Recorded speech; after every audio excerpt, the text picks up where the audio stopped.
गिनती की पुस्तक अध्याय 11। गिनती की पुस्तक अध्याय 11।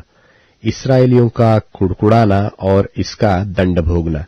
फिर वे लोग बुड़बुड़ाने और यहोवा के सुनते बुरा कहने लगे। निदान यहोवा ने सुना और उसका कोप भड़क उठा और यहोवा की आग उनके मध्य में जल उठी और छावनी के एक किनारे से भस्म करने लगी। तब लोग मूसा के पास आकर चिल्लाए और मूसा ने यहोवा से प्रार्थना की। तब वह आग बूझ गई और उस स्थान का नाम तबेरा पड़ा, क्योंकि यहोवा की आग उनमें जल उठी थी। फिर जो मिलीजुली भीड़ उनके साथ थी वह कामुकता करने लगी और इस्राएली भी फिर रोने और कहने लगे कि हमें मांस खाने को कौन देगा। हमें वे मछलियां स्मरण है जो हम मिस्र में सेंतमेंत खाया करते थे, और वे खीरे और खरबूजे और गंदने और प्याज और लहसुन भी। परंतु अब हमारा जी घबरा गया है। यहाँ पर इस मन्ना को छोड़ और कुछ भी देख नहीं पड़ता। मन्ना तो धनिये के समान था और उसका रंग रूप मोती का सा था। लोग इधर उधर जाकर उसे बटोरते और चक्की में पीसते व ओखली में कूटते थे, फिर तसले में पकाते और उसके फुलके बनाते थे, और उनका स्वाद तेल में बने हुए पुए का सा था। और रात को जब छावनी में ओस पड़ती थी तब उसके साथ मन्ना भी गिरता था। और मूसा ने सब घरानों के आदमियों को अपने अपने डेरे के द्वार पर रोते सुना, और यहोवा का कोप अत्यंत भड़का और मूसा को भी बुरा मालूम हुआ। तब मूसा ने यहोवा से कहा, तू अपने दास से यह बुरा व्यवहार क्यों करता है, और क्या कारण है कि मैंने तेरी दृष्टि में अनुग्रह नहीं पाया कि तूने इन सब लोगों का भार मुझ पर डाला है? क्या ये सब लोग मेरी ही कोख में पड़े थे? क्या मैंने उनको उत्पन्न किया? जो तू मुझसे कहता है कि जैसे पिता दूध पीते बालक को अपनी गोद में उठाए फिरता है, वैसे ही मैं इन लोगों को अपनी गोद में उठाकर उस देश में ले जाऊं जिसके देने की शपथ तूने उनके पूर्वजों से खाई है। मुझे इतना मांस कहां से मिले कि इन सब लोगों को दूं? ये तो यह कहकर मेरे पास रो रहे हैं कि तू हमें मांस खाने को दे। मैं अकेला इन सब लोगों का भार नहीं संभाल सकता, क्योंकि यह मेरी शक्ति के बाहर है। और जो तुझे मेरे साथ यही व्यवहार करना है, तो मुझ पर तेरा इतना अनुग्रह हो कि तू मेरे प्राण एकदम ले ले, जिससे मैं अपनी दुर्दशा न देखने पाऊं।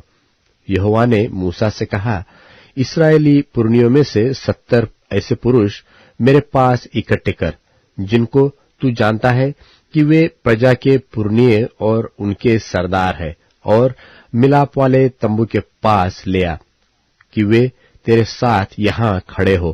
तब मैं उतरकर तुझसे वहां बातें करूंगा, और जो आत्मा तुझमें है उसमें से कुछ लेकर उनमें समाऊंगा, और वे इन लोगों का भार तेरे संग उठाए रहेंगे, और तुझे उसको अकेले उठाना न पड़ेगा।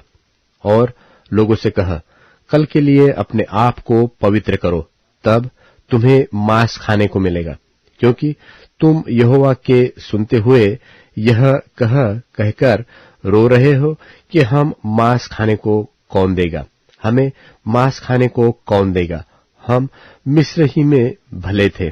सो यहोवा तुमको मांस खाने को देगा और तुम खाना। फिर तुम 1 दिन व 2 दिन व 5 व 10 व 20 दिन ही नहीं, परंतु महीने भर उसे खाते रहोगे, जब तक वह तुम्हारे नथनों से निकलने न लगे और तुमको उससे घृणा न हो जाए, क्योंकि तुम लोगों ने यहोवा को जो तुम्हारे मध्य में है तुच्छ जाना है, और उसके सामने यह कहकर रोए हो कि हम मिस्र से क्यों निकल आए।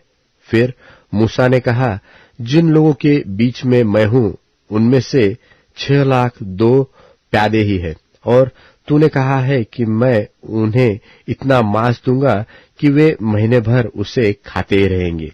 क्या वे सब भेड़ बकरी गाय बैल उनके लिए मारे जाए कि उनको मांस मिले, वा क्या समुद्र की सब मछलियां उनके लिए इकट्ठी की जाए कि उनको मांस मिले? यहोवा ने मूसा से कहा, क्या यहोवा का हाथ छोटा हो गया है? अब तू देखेगा कि मेरा वचन जो मैंने तुझसे कहा है वह पूरा होता है कि नहीं।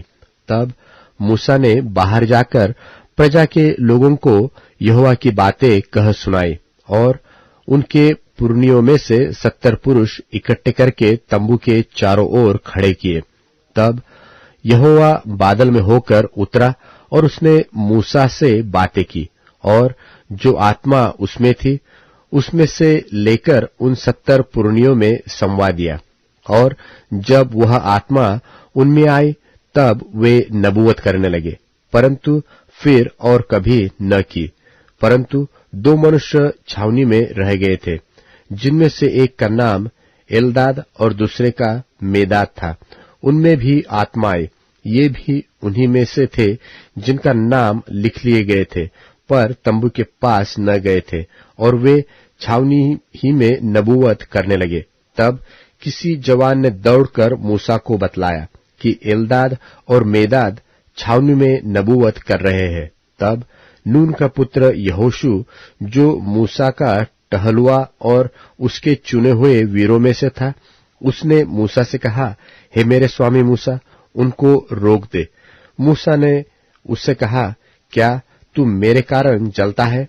भला होता कि यहोवा की सारी प्रजा के लोग नबी होते और यहोवा अपना आत्मा उन सबों में समवा देते। तब फिर मूसा इस्राएल के पुरनियों समेत छावनी में चला गया। तब यहोवा की ओर से एक बड़ी आंधी आई और वह समुद्र से बटेरे उड़ा के छावनी पर और उसके चारों ओर इतनी ले आए कि वे इधर उधर एक दिन के मार्ग तक भूमि पर 2 हाथ के लगभग ऊंचे तक छा गए।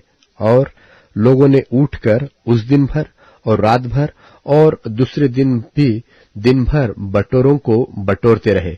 जिसने कम से कम बटोरा उसने 10 होमेर बटोरा, और उन्होंने उन्हें छावनी के चारों ओर फैला दिया। मांस उनके मुंह ही में था और वे उसे खाने न पाए थे कि यहोवा का कोप उन पर भड़क उठा, और उसने उनको बहुत बड़ी मार से मारा। और उस स्थान का नाम किब्रोत हत्तावा पड़ा, क्योंकि जिन लोगों ने कामुकता की थी उनको वहां मिट्टी दी गई। फिर इस्राएली किब्रोत हत्तावा से प्रस्थान करके हसेरोत में पहुंचे और वहीं रहे।